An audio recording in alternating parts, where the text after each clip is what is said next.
సజీవుడైన యేసయ్యను ఎరిగిన నీవు సమాజము మధ్యలో యేసయ్యే దేవుడని నువ్వు ఒప్పుకోవాలి.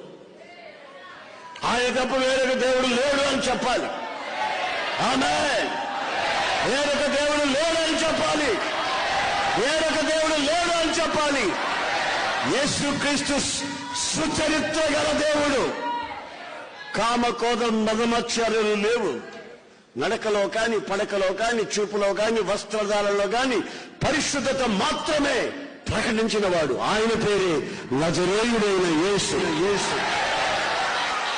ఆ యేసయ్య ఒక్కొక్కరి జీవితాన్ని ఈ రోజున తేటగా చూస్తున్నాడు. నువ్వు గాయాలతో ఉన్నావా? గాయాల చేత నీకు నిద్ర రాలేదా? అనారోగ్యం చేత నువ్వు కృంగిపోతున్నావా? పనికి మాలిన ఆలోచన చేత నువ్వు నిరసించిపోతూ ఉన్నావా?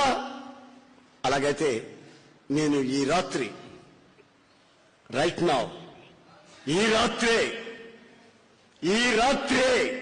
రేపు కాదు, ఈ రాత్రి నిన్ను నేను ముడతాను.